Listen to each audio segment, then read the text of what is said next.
Bonjour à tous, j'espère que vous allez bien. On se retrouve aujourd'hui pour vous parler de la disparition de Cécile Vallin.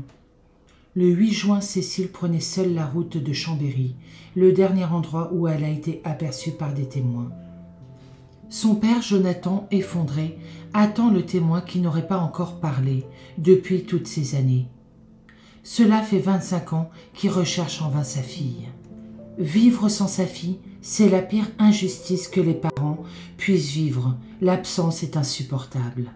Cécile allait avoir 18 ans quand elle a disparu.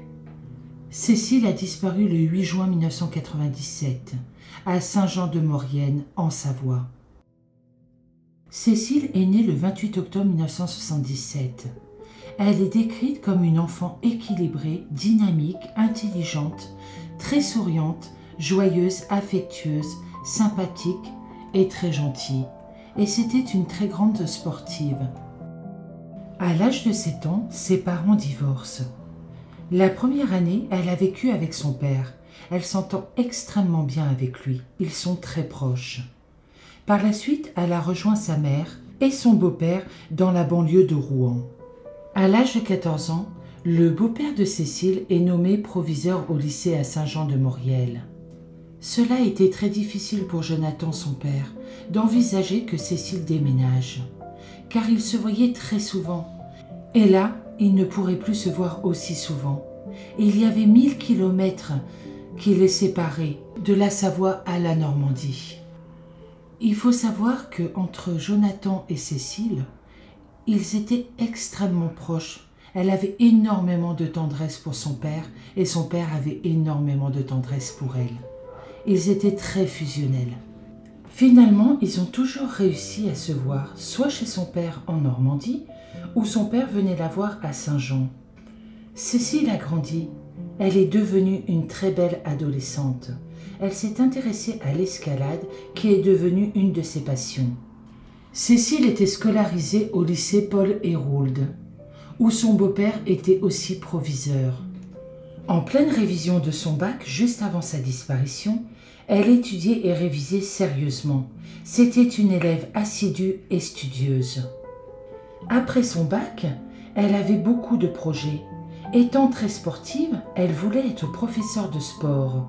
Après ses études, elle devait étudier à la faculté de Grenoble, où elle avait prévu de prendre un petit studio pour commencer sa vie et être indépendante.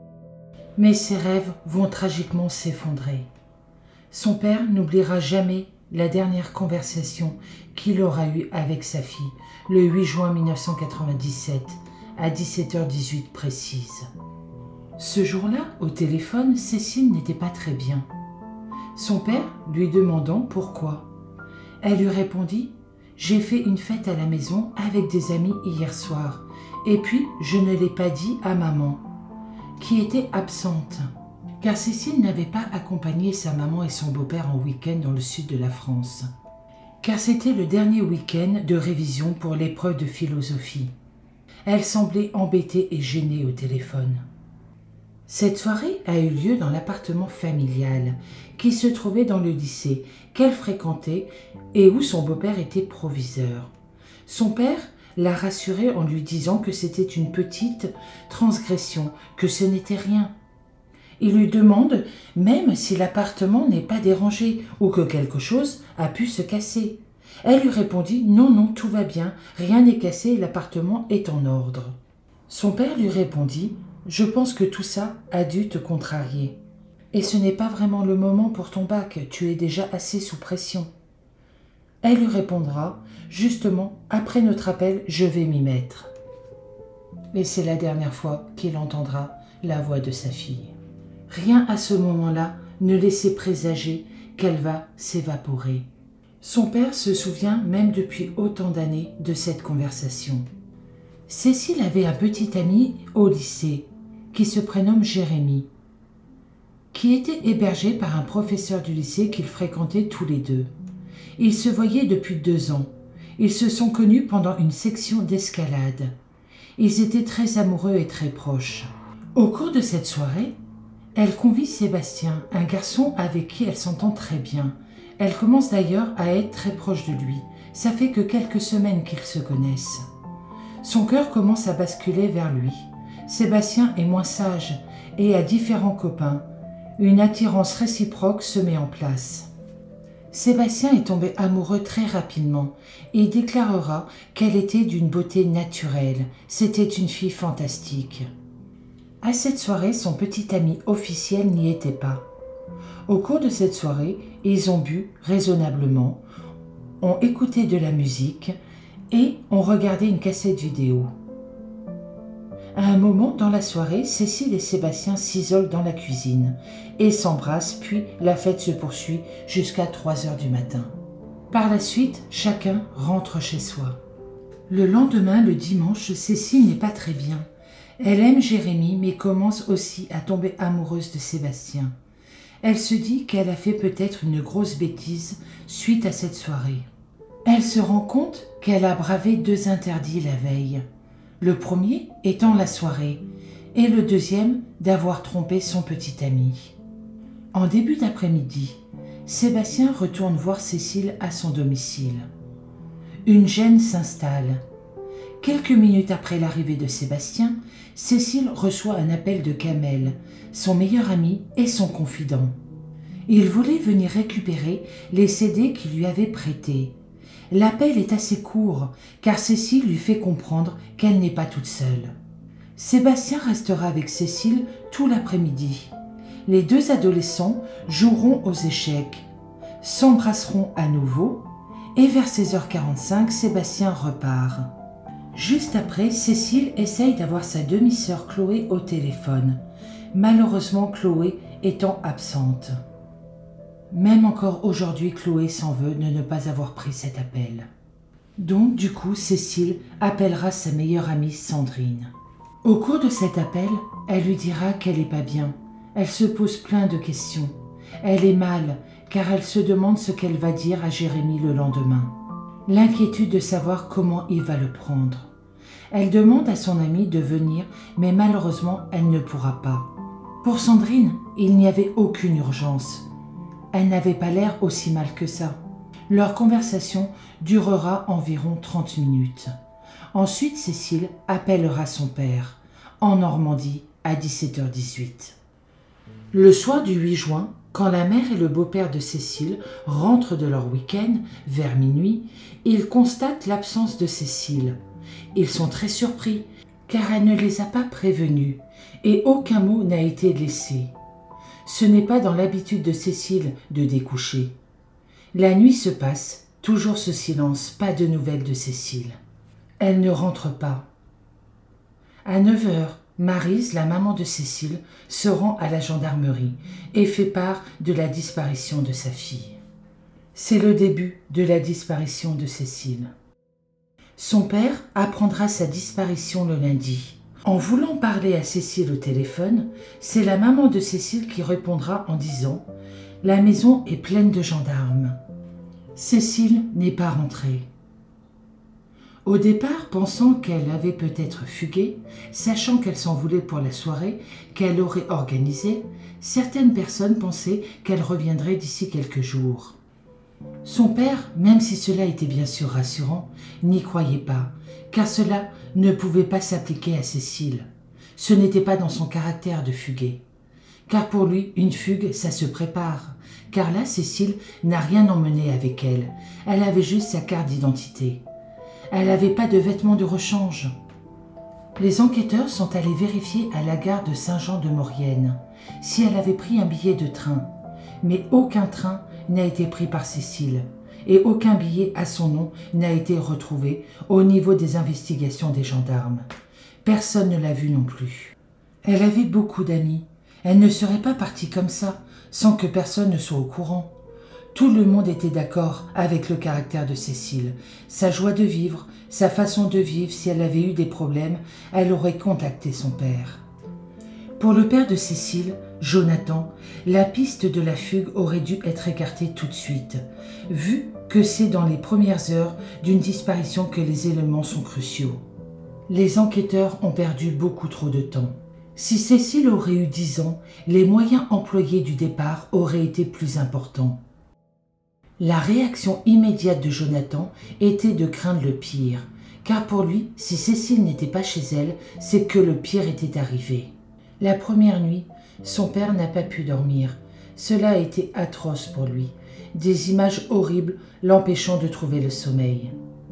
Comme il le déclara, c'était l'épouvante absolue. Qu'est-ce qui est arrivé à Cécile? Les jours passent et toujours le silence. Plus inquiétant encore, Cécile ne s'était pas présentée à l'épreuve du bac. Pourtant, elle avait révisé pendant plusieurs semaines.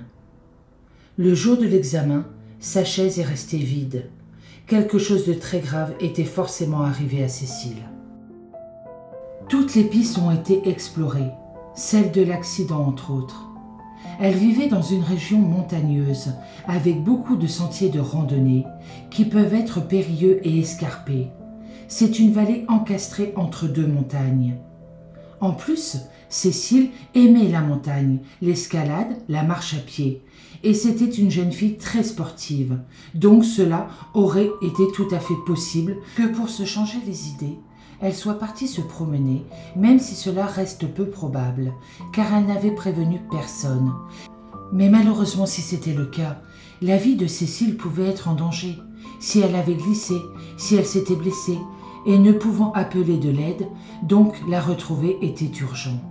Extrêmement rapidement, les gendarmes vont vérifier le secteur, avec des chiens et des hélicoptères. La gendarmerie ainsi que la police ont fait un énorme travail de recherche. Ils ont dragué la rivière de Maurienne.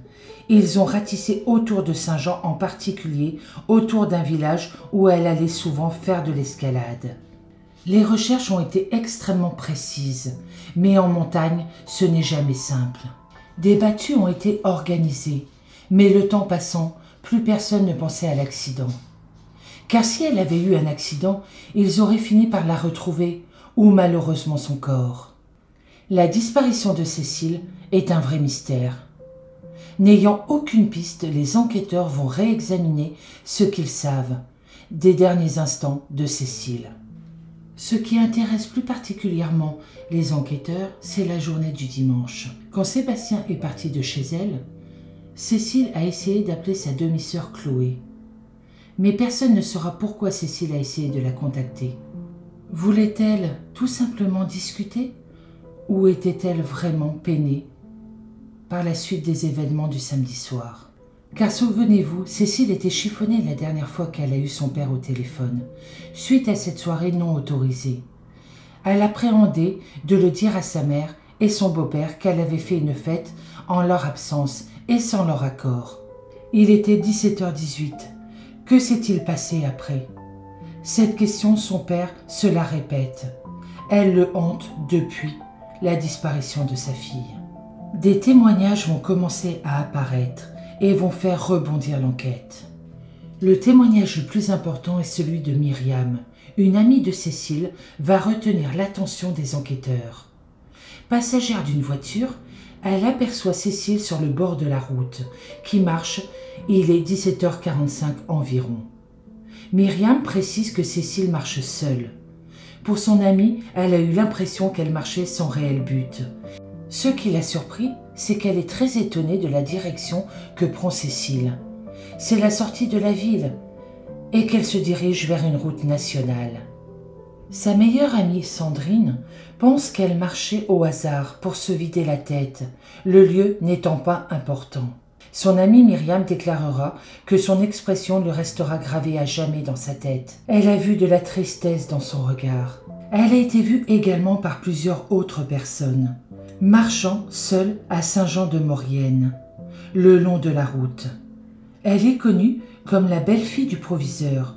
Ce témoignage vient d'une personne qui travaillait au lycée. Ce sont des témoignages concrets. Ces témoignages étant concordants, les enquêteurs ont pu reconstruire son parcours. Les gendarmes marqueront un platane à l'endroit même où Cécile a été vue la dernière fois.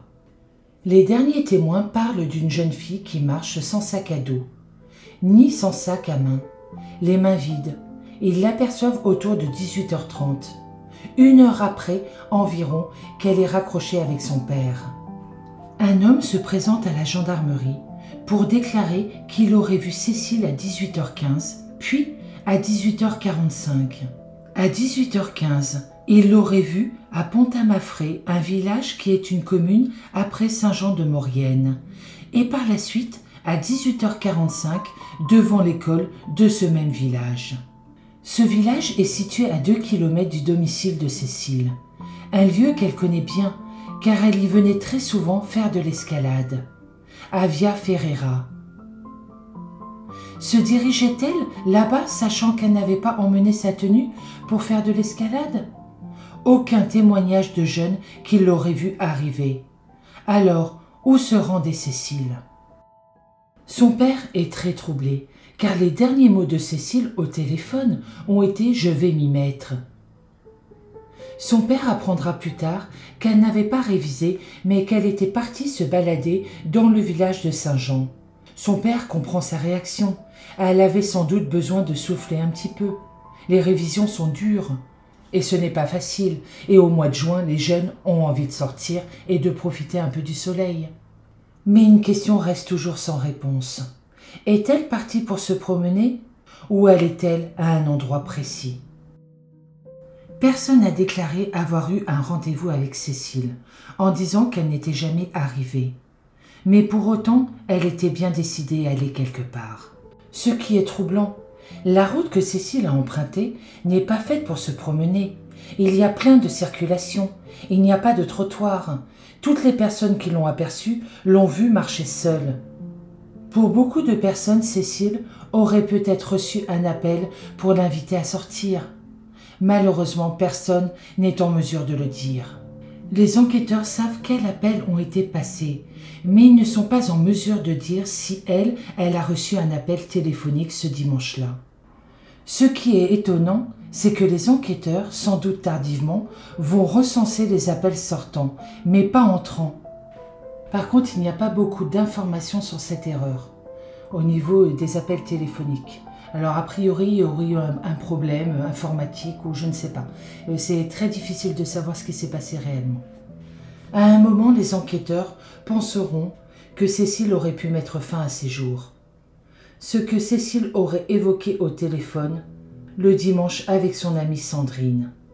Elle déclarera à son amie, je cite, « Je vais me jeter du haut d'une montagne. Je vais mettre fin à mes jours. » Comme déclarera son amie Sandrine, c'est compliqué de le dire maintenant, mais à l'époque, son amie l'a pas pris comme ça. Cela voulait dire tout simplement « je ne sais plus où j'en suis, je ne sais pas quoi faire ». C'est plutôt dans ce sens-là qu'il faut l'entendre. Qui n'a jamais dit cette phrase quand on est fatigué ou angoissé ou soucieuse? En plus, cette phrase, actuellement, elle sort du contexte. Donc effectivement, je pense que Sandrine la connaissait parfaitement bien. Elle ne s'est pas inquiétée, donc je pense que tout simplement, Cécile a dit cette phrase comme elle aurait dit une autre phrase. Après, effectivement, les enquêteurs sont obligés de tout vérifier. C'est normal. En étant tout à fait honnête, c'est vrai qu'on peut se poser cette question. Est-il possible que Sandrine n'ait pas compris l'appel au secours que lui lançait Cécile? Pour Kamel, son meilleur ami, ce n'est pas envisageable. Elle ne cessait de répéter qu'elle était heureuse. Je pense qu'il ne faut pas prendre ces mots au pied de la lettre, comme il le déclara. Les enquêteurs, en vérifiant son compte bancaire, aucun retrait n'a été effectué. Cécile est partie sans argent et sans affaires. La mère de Cécile veut croire en une fugue. Elle enregistre un message sur le répondeur de leur appartement. Mais Cécile, malheureusement, n'appellera jamais. Allô, Cécile, tu sais ce qui se passe, c'est pas grave du tout. On t'attend. Tu rentres quand tu veux, tu me laisses un message. La dernière fois qu'elle est aperçue sur cette route passante, il apparaît un des pires scénarios d'enlèvement, la mauvaise rencontre. Cette route étant pas loin de l'Italie, il est certain si à ce moment-là son chemin croisait celui d'un prédateur, qu'il l'enlève, il a la possibilité de l'emmener loin et de passer la frontière. C'est malheureusement le pire scénario qui soit. Ce scénario est d'autant plus possible car Cécile a déjà fait de l'autostop. Étant une jeune fille très jolie, je n'aime pas ce terme, je suis désolée, Mais cela reste une proie facile. Quand toutes les portes se ferment, les unes après les autres, il ne reste que la mauvaise rencontre d'un prédateur. Les gendarmes vont étudier la piste des délinquants sexuels de la région, savoir où ils se trouvaient à ce moment-là. Cette piste, malheureusement, ne donnera rien. Le dimanche où Cécile a disparu, il y avait une foire organisée à Saint-Jean-de-Maurienne. Il y avait beaucoup de monde, beaucoup de passages de gens extérieurs. Cette foire était pas loin aussi du chantier de la 43, où il y a aussi beaucoup de mouvements des gens qui travaillent sur le chantier, des gens aussi d'autres régions. Son père avait deux choses en tête au départ qu'il dira aux enquêteurs. Il faut chercher un homme et une voiture. Pour Jonathan, c'était la seule piste pour retrouver sa fille. 10 jours après sa disparition, à 300 km du domicile de Cécile, un homme va être arrêté avec un profil plus que douteux. Le 18 juin, les douanes françaises arrêtent Jean-Marc Reiser, qui revient de Suisse, et quand il fouille son véhicule, il découvre des choses plutôt inquiétantes. Un arsenal dans le coffre, des armes de poing, des photos de jeunes femmes endormies, dénudées. Et sur une de ces photos, il y a un visage. La photo n'est pas très nette, mais du premier regard, cela ressemble à Cécile. Immédiatement, cette information est transmise à la brigade qui s'occupe de la disparition de Cécile. C'est là qu'ils apprennent que cet homme de 37 ans a déjà été impliqué dans une affaire de disparition. Il est le dernier à avoir vu vivante une jeune femme représentante de commerce, Françoise Aumann. Elle a disparu en 1987, après avoir démarché Jean-Marc chez lui. Entendu à plusieurs reprises, l'homme a toujours nié être impliqué dans sa disparition. Mais pour les enquêteurs, le doute subsiste. Ils vont enquêter pour savoir ce qu'a fait Reiser le jour de la disparition de Cécile. Ils s'aperçoivent que le dimanche soir, il effectuait un retrait dans la ville de Strasbourg. Il pouvait être difficilement à deux endroits en même temps. L'homme a donc un alibi solide. La photo retrouvée dans sa voiture, après la vérification faite, il ne s'agit pas de Cécile, mais de son ancienne compagne. Cet homme, malheureusement, il est connu pour le meurtre de Sophie Le Tan. Il serait judicieux de s'intéresser à nouveau à cet individu, car son alibi est léger, car à l'époque, il n'y avait pas de caméra à ce distributeur.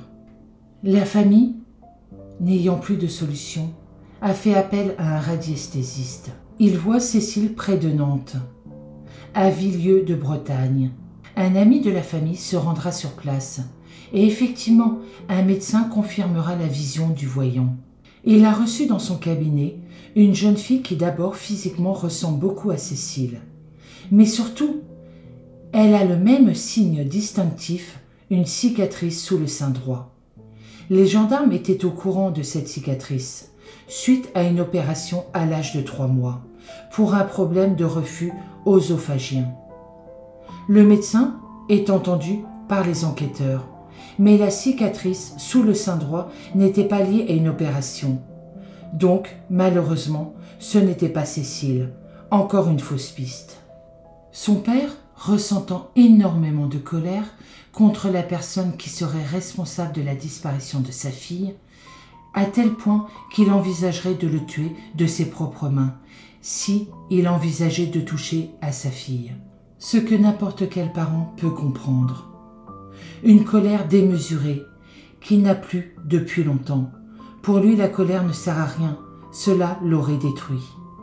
Pour Jonathan, ce qui est le plus important, c'est de savoir où est sa fille et de la retrouver. Une information judiciaire pour enlèvement et séquestration d'une mineure est ouverte par le procureur de la République d'Albertville. Les habitants de Maurienne vont être interrogés, peut-être que quelqu'un aurait entendu ou vu quelque chose. Plusieurs personnes qui font état d'un monospace gris métallisé, une petite camionnette ayant été vue à plusieurs endroits du village, immatriculée dans le département de Toulouse. Cette camionnette se faisait remarquer, ayant beaucoup de décors très modernes, vitres noires, enjoliveurs, chromés. La personne conduisant est décrit comme un homme d'une trentaine d'années, type méditerranéen. Encore à ce jour, cette camionnette n'a pas été retrouvée. Chaque piste est un moment d'espoir pour la famille de Cécile, mais que l'espoir est parfois aussi douloureux que le néant. Il n'y a aucune piste, aucun élément. Cécile s'est évaporée, comme un nuage de fumée, un vide absolu. Aucune trace, rien, l'abîme, plus rien. L'association Cécile va être créée pour aider les enquêteurs, pour aider à provoquer des nouveaux témoignages.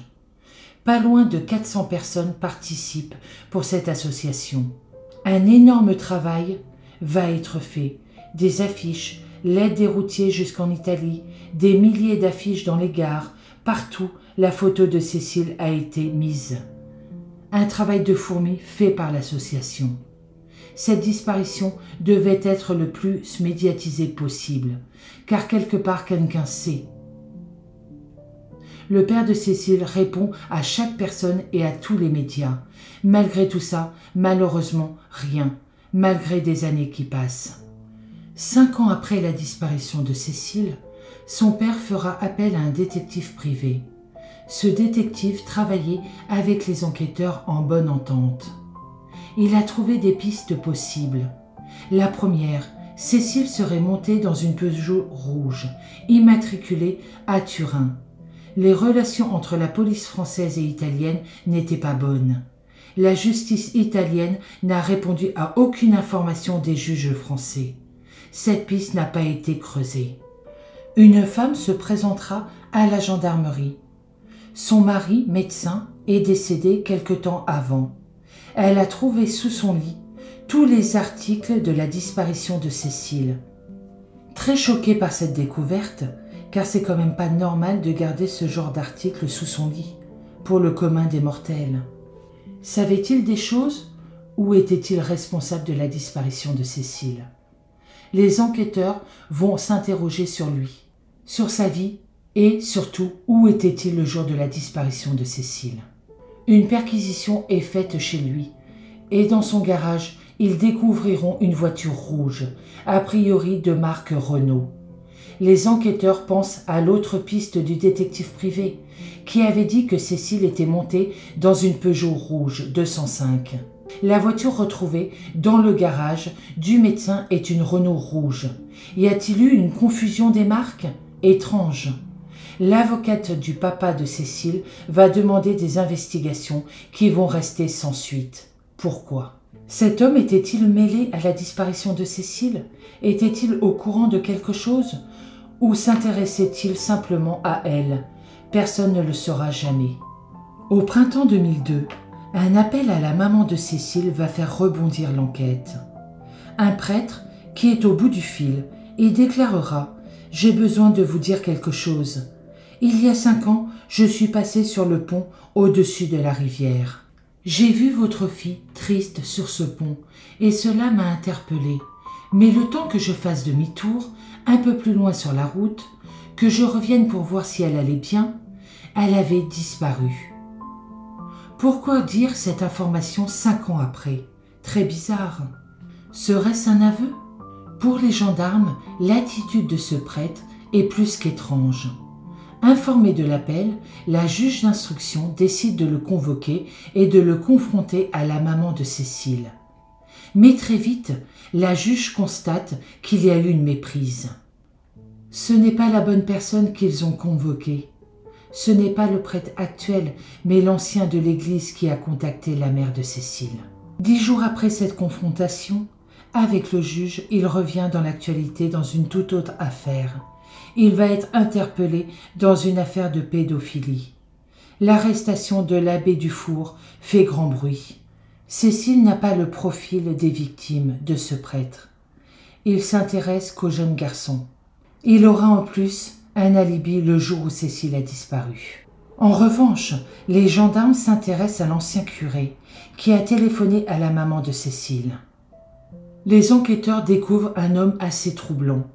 Il a une camionnette, un port d'armes. Il est entendu par les enquêteurs. Il répète ce qu'il a dit à la maman de Cécile et explique d'avoir tardé de livrer son témoignage par peur de ne pas être pris au sérieux. Son attitude est étrange mais aucun élément ne permet de le relier à la disparition de Cécile. Après 2 ans d'investigation, la piste des prêtres se referme. Les enquêteurs, persuadés que Cécile a fait une mauvaise rencontre, s'intéressent à un homme arrêté en 2003 qui a tenté d'enlever une jeune fille marchant au bord d'une route. Cet homme est Michel Fourniret. Cette piste doit être vérifiée. Cécile peut correspondre au profil. Il se déplaçait partout en France. Fourniret avait une nièce qui habitait pas loin de Saint-Jean-de-Maurienne. La nièce de Michel Fourniret sera entendue par les enquêteurs. Elle déclarera que son oncle est venu la voir qu'une seule fois en 1991. La juge voudra quand même creuser la piste de Fourniret. 1997 est la période où Fourniret était soi-disant en sommeil. Donc, qu'a-t-il pu bien faire à cette période ? La camionnette de Fourniret étant réquisitionnée par les enquêteurs, la juge demande que les éléments pileux retrouvés dans la camionnette de Fourniret soient comparés à ceux de Cécile. Les résultats tombent. Aucun élément pileux appartient à Cécile.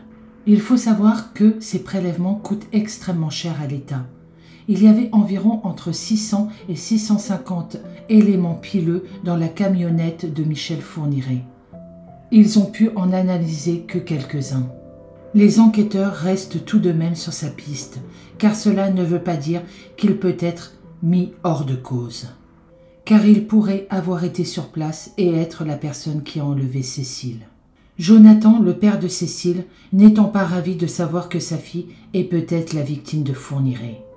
Il espère que le jour où il saura ce qui est arrivé à sa fille, il sera prêt à tout entendre. En 2008, la nouvelle juge d'instruction qui a repris le dossier décide de reprendre à zéro l'enquête. La juge qui a fait un travail exceptionnel. Elle a organisé des fouilles sous les fondations de l'autoroute A43 qui passe à côté de Saint-Jean-de-Maurienne. Cette autoroute était en construction au moment de la disparition de Cécile. Cela veut dire beaucoup de monde, beaucoup de gens qui travaillent. Peut-être une ou plusieurs personnes savaient ou étaient impliquées dans la disparition de Cécile.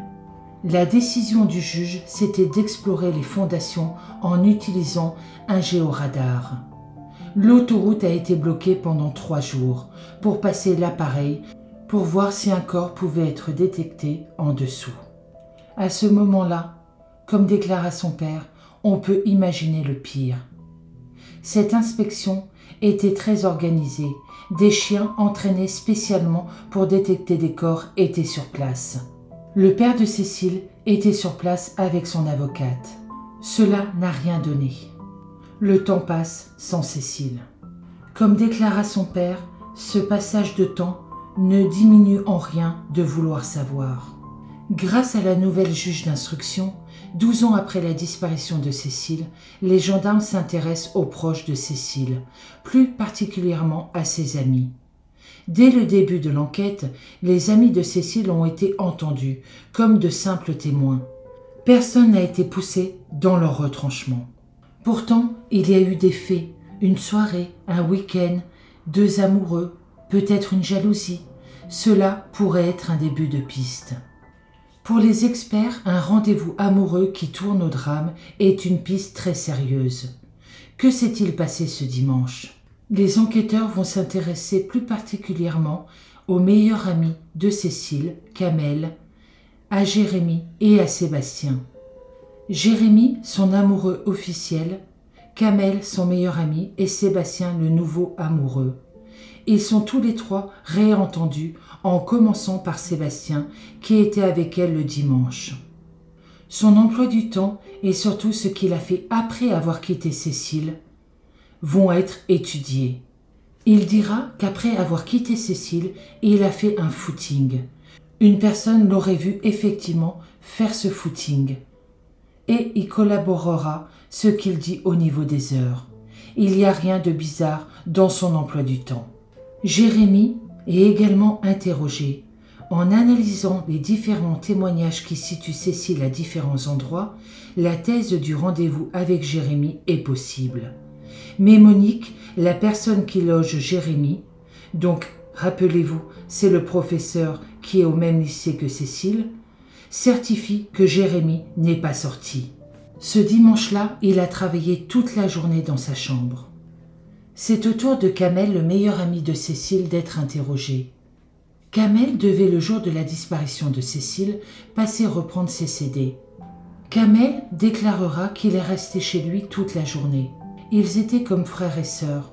Kamel est plus âgé et il ne vient pas du même milieu. Mais c'est vrai que beaucoup de personnes ont pensé que Kamel pouvait être très amoureux de Cécile. Son comportement après la disparition de Cécile était troublant pour les enquêteurs. Car Kamel est le premier à se battre, à gravir des montagnes pour retrouver Cécile. Il s'intéresse beaucoup à ce que font les gendarmes, il pose beaucoup de questions. Les gendarmes vont surveiller les déplacements de Kamel et écouter ses conversations téléphoniques. Cela va durer plusieurs semaines. Car malheureusement cela arrive, quand on s'intéresse trop à une enquête ou on aide trop la gendarmerie, quelquefois nous sommes les coupables. Donc les gendarmes se méfient. C'est déjà arrivé dans plusieurs affaires. Kamel déclarera par la suite qu'il aurait tout accepté, car son but était de retrouver Cécile et de l'éliminer de la liste des suspects. Tout ceci n'a mené à rien. Le jeune homme est mis hors de cause. Les enquêteurs ferment définitivement la piste des proches. Mais pour la famille, beaucoup de personnes n'ont pas été poussées dans leur retranchement. Car pour eux, peut-être qu'il y en avait qui avaient plus à dire. Dans cette affaire, il n'y a eu aucune garde à vue. C'est très rare. En 2019, 22 ans après la disparition de Cécile, l'enquête connaît un véritable rebondissement. La juge d'instruction décide de faire appel à l'OCRVP, cette unité de la police judiciaire spécialisée dans les affaires non élucidées, relie tous les dossiers et les procès-verbaux pour voir si un détail avait échappé aux enquêteurs. Aujourd'hui, 7 enquêteurs travaillent à temps plein sur l'affaire de Cécile Valin. Ils travaillent avec le logiciel Salvac, système d'analyse des liens de la violence associée au crime. Cela permet de faire des regroupements potentiels. C'est un outil informatique redoutable, à l'origine mis au point par la Gendarmerie royale canadienne au début des années 1990. Il sert à opérer des rapprochements entre des affaires élucidées ou pas. Il ne retient que les crimes de violence comme les homicides, viols, agressions sexuelles et tentatives, sans mobile apparent. Les disparitions supposées criminelles et les découvertes de corps inconnus font également partie des données. Le but est de tisser des liens entre des affaires, distinctes en apparence dans le temps et dans l'espace, mais qui peuvent receler un auteur commun. L'utilisation de Salvac exige de la rigueur. Seule une petite poignée d'analystes y introduisent des éléments de procédure fournis par les enquêteurs, parfois à leur demande et parfois à celle de l'OCRVP. Mode opératoire, horaire des faits, habitudes des victimes, propos tenus par les auteurs des crimes sont autant d'éléments qui peuvent être retenus par les analystes pour alimenter le logiciel. Depuis 2003, Salvac a accumulé en mémoire les données de plus de 13 000 dossiers criminels. Il a permis d'obtenir 281 rapports de rapprochement concernant 220 victimes. Le 25 mai 2020, le chef de l'OCRVP lance un appel à témoins. L'appel à témoins a permis d'avoir 2 à 3 témoignages qui peuvent être intéressants. Mais malheureusement, cette souffrance pour cette famille ne prend pas fin. La solution est peut-être dans le dossier sans que personne ne l'ait vu. Il faut continuer à chercher. Rien depuis la marche de Cécile sur cette route. Jonathan, le père de Cécile, demande à la personne qui retiendrait sa fille ou qui saurait quelque chose qu'il parle même anonymement. Le dossier est toujours ouvert. La famille se bat pour que le dossier reste ouvert. Le dossier est resté ouvert car c'est une mineure qui a disparu. L'avocate de Jonathan, le père de Cécile, dira « On ne peut exclure que Cécile soit toujours en vie, séquestrée quelque part. » Pour Jonathan, le papa de Cécile, c'est pas un dossier, c'est sa vie, c'est sa fille, Il faut la retrouver. C'est vital. Cécile a disparu. Elle avait 17 ans, 7 mois et 11 jours. Ce qui est horrible dans cette histoire et qui me peine énormément, c'est que son père recherche sa fille depuis tellement longtemps qu'à présent, il la recherche plus qu'il ne l'a connue. Depuis la disparition de sa fille, son père lui parle tous les jours. Il lui dit tout l'amour qu'il a pour elle. Il ne s'arrêtera jamais de rechercher sa fille. C'est un père courage, exemplaire, qui avance pour savoir la vérité. Il déclarera « Quand je saurai ce qu'il s'est passé, je pourrai faire mon deuil. En attendant, je continue. Je ne suis pas prêt à dire adieu à ma fille. »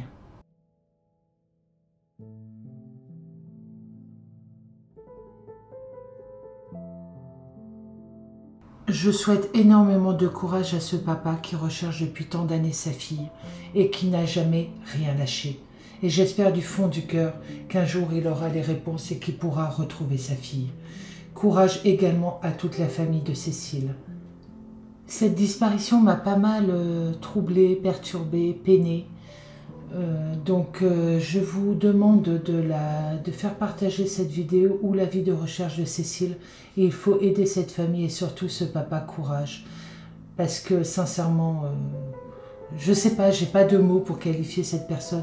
Cette personne est extraordinaire et se bat pour sa fille depuis tant d'années qu'il mérite qu'on l'aide avec les tout petits moyens qu'on puisse avoir, mais au moins que sa fille ne soit pas oubliée. Pour ma part, je vous souhaite une très bonne fin de journée. Je vous dis à bientôt dans une prochaine vidéo et surtout prenez soin de vous et des personnes que vous aimez. C'est le plus important.